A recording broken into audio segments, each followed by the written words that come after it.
Hi hello नमस्कार. कसे आहात सर्वजण? मस्त ना? मस्तच राहा. तुम्हाला सर्वांना आजचा दिवस खूप छान आणि आनंददायी जाओ. सर्वांना सर्वप्रथम श्री स्वामी समर्थ. तर या व्हिडिओमध्ये मी माझं जे दररोजचं डेली रुटीन असतं तर ते शेअर करणार आहे. दररोजचंच हे माझं रुटीन असेल हे सांगता येत नाही, कारण की माझे जे ट्विन्स आहेत तर त्यांच्यानुसार माझं डेली रुटीन दररोज चेंज होत राहतं.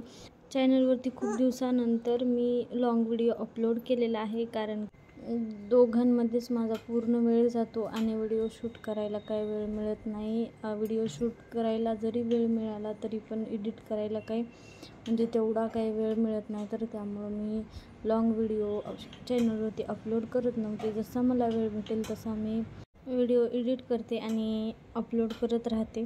दररोज मी असं ठरवते की चॅनलवरती शॉर्ट्स 3 व्हिडिओ मी चॅनलवरती दररोज अपलोड करेन, पण ते काय होत नाही. सकाळी लवकर उठून गच्चीवरती गेले. लवकर म्हणजे 6:30ला उठले होते आणि त्यानंतर मग गच्चीवरती गेले. पण आत्ता असं वातावरण झालं आहे की भर उन्हाळ्यामध्ये पावसाळा सुरू झालेला आहे.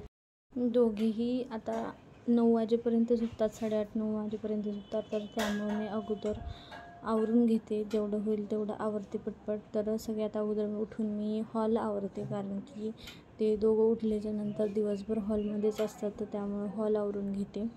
सकाळी उठल्यावर अगोदर जे माझं काम असतं तर ते म्हणजे अगोदर रांगोळी काढण्यानंतर गच्चीवरती जाऊन फुलं तोडून आणणं आणि त्यानंतर मग हॉल आवरून घेणं. तोपर्यंत ह्या दोघांचाही उठण्याचा टायमिंग होतो. दोघंही 8:30-9च्या दरम्यान उठतात. तर त्या दोघेही उठल्याच्या नंतर अगोदर माझं जे काम असतं ते म्हणजे दोघांनाही टॉनिक देणं. रिया सकाळी उठल्याच्या नंतर ती लहानपणापासून कधीही रडत नाही, स्माईल करतच उठत असते. आणि दादू बघा, दादू प्रत्येक वेळी उठल्याच्या नंतर रडतोच. टॉनिक दिल्याच्या नंतर दोघांसोबतही थोड्या वेळ खेळते. One finger, tap, tap, tap. Two finger, two finger. Two finger, two finger. Cut, cut, cut. Three finger, bend, bend, bend. Four finger, cross, cross, cross. Five finger, finger. दोघेही सारखं गप्पा मारा म्हणतात आणि तर असं म्हणतात की लेकीला बापाचा लाळा जास्त असतो. तर हे आमच्या घरी आजच्या दिवशीच होत नाही, तर हे दररोजच्या दिवशी ह्यांच्या दोघांचं असंच एकमेकांना लाड करणं सुरू असतं. तर 1-1.5 तास त्यांच्यामध्ये जातो आणि त्यानंतर मग मी तर आत्ता वाजलेले होते 10:15. तर त्यानंतर मी आंघोळ वगैरे केली, माझं आवरलं आणि त्यानंतर मग स्वयंपाकाला लागली. तर पहिले माझा स्वयंपाक 1-1.25 तासामध्ये होऊन जात होता, पण आता त्यापेक्षा जास्त वेळ लागतो, कारण की दोघेही त्यामध्ये एकाला झोपायचं असतं, एकाला खेळायचं असतं, एकानं काही केलेलं असतं. तर त्यामुळं त्यातच वेळ जातो. दोघेही झोपल्याच्या नंतर 2-3 तास आरामात झोपतात. तर झोपल्याच्या नंतर मी पटपट बाकीचे माझे जे राहिलेले कामं असतात तर तेवढ्या वेळात करून घेते. पण अगोदरचं खूप वेगळं असतं. आई होणं ही काही सोपी गोष्ट नाही, तर ती आत्ता समजायला मला. पहिले काही वाटत नव्हतं असं. कामंही सगळी लवकर होत होती आणि सगळ्याच गोष्टी अशा व्यवस्थित होत्या टायमिंगला. पण आत्ता काय, तर आत्ता कुठलीच गोष्ट टायमिंगला होत नाही. 1-1.5 तासामध्ये माझा स्वयंपाक होऊन जातो. घरामध्ये जर लहान बाळ असतील तर घराचं खरंच गोकुळ वाटतं. मला दिवस कुठं जायला आहे ते समजत नाही. पहिले माझा टायमिंग जात नव्हता आणि आता माझा टायमिंग एवढा फास्ट जायला आहे की माझीच मला समजत नाही. की घड्याळीमध्ये बघितलं तर आत्ता 12 वाजलेले असतात आणि थोड्या वेळाने बघितले की लगेच 4 वाजलेले असतात. तर माझा टाईम कुठं जात आहे तेच मला समजत नाही. पण खरंच मदरहूड जगताना खूप आनंद होत आहे आणि खूप छानही वाटत आहे, कारण की परत हे काही दिवस मला भेटणार नाहीत. म्हणजे आता स्वामींच्या आशीर्वादाने खूप छान झालेलं आहे माझं. तर बघा, ह्या मॅडमचे कशी नाटकं सुरू असतात.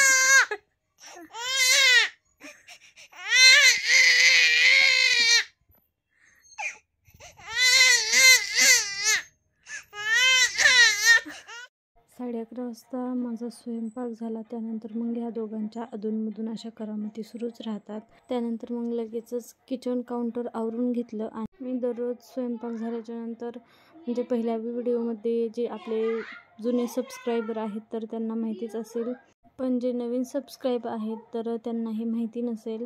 तर मी दररोज माझा स्वयंपाक झाल्याच्या नंतर मी असं किचन काउंटर पूर्ण अगोदर घासणीनं घासून घेते. त्यासाठी मी डेटॉलचा यूज करते आणि त्यानंतर मग पाण्यानं पूर्ण स्वच्छ धुवून घेते.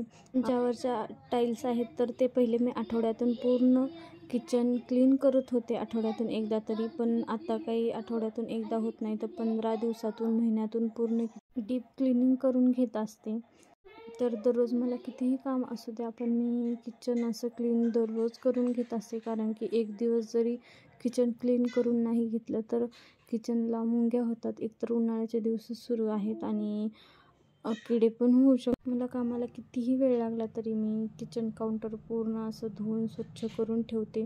किचन क्लीन नाही केलं तर मला असं वाटतं की काहीतरी राहिले, असं काहीतरी हरवल्यासारखं वाटतं. तर त्यामुळं मी दररोज किचन क्लीन करून घेत असते. किचन क्लीन करून झाल्याच्या नंतर मनाला वेगळंच समाधान वाटतं. तर किचनची साफसफाई करताना दादू उठलेला होता, तर त्यामुळं त्याला घेतलं. तर बघा, व्हॉइस ओव्हर करताना पण त्याचा आवाज येत आहे आणि कसा तालामध्ये गाणं म्हणत. रिया कोणाकडेही बसते, पण दादू काही तेवढा सगळ्यांकडे जातो, पण जास्त वेळ काही बसत नाही.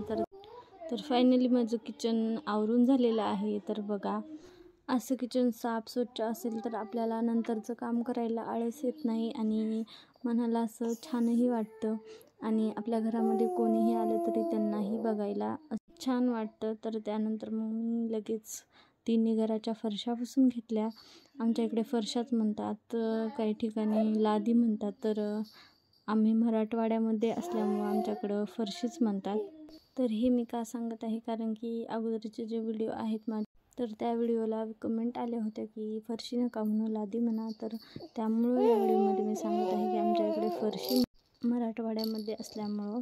तर त्यानंतर मग सगळं काम झाल्याच्या नंतर देवपूजा करून घेतली, कारण की देवपूजेला मला खूप वेळ लागतो. रिया आणि दादू दोघेही जण झोपलेले होते. दररोजची पूजा असो अगर कोणती खास पूजा असो, पूजेला मला वेळ लागतो. तर त्यामुळं मी सगळं काम झाल्याच्या नंतर हे दोघे झोपले, नंतर निवांत पूजा करते. तर बघा, मस्त अशी पूजा झालेली आहे माझी. आणि तुम्हाला आजची पूजा कशी वाटली, कशी नाही, मला नक्की कमेंट करून सांगा. कारण की खूप दिवसानंतर पूजेचा व्हिडिओ चॅनलवरती आलेला आहे. तर त्याचबरोबर तुम्हाला आजचा व्हिडिओ कसा वाटला, कसा नाही, मला नक्की कमेंट करून सांगा. आणि व्हिडिओ आवडल्यास व्हिडिओला लाईक करा, शेअर करा आणि असेच नवीन नवीन व्हिडिओ पाहण्यासाठी आपल्या चॅनलला सबस्क्राईब करा, जेणेकरून तुम्हाला माझे व्हिडिओ बघायला मिळतील.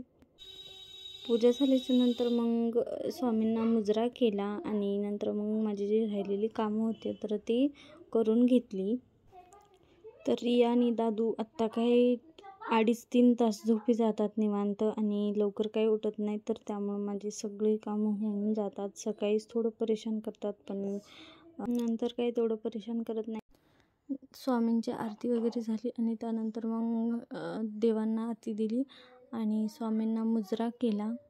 तर स्वामींना मुजरा कसा करायचा तर त्यावरती मी स्पेशल व्हिडिओ बनवलेला आहे. तर दररोजचं काम माझं 12:30-1च्या दरम्यान होऊन जातं. पहिले मला खूप वेळ लागायचा, म्हणजे 2-2:30 वाजायचे, पण आता तेवढा वेळ काही लागत नाही. लवकर कामं होऊन जातात. 12:30-1च्या नंतर मी निवांत असते. त्यानंतर मग 4 वाजता दादू रियाची माऊ आलेली होती.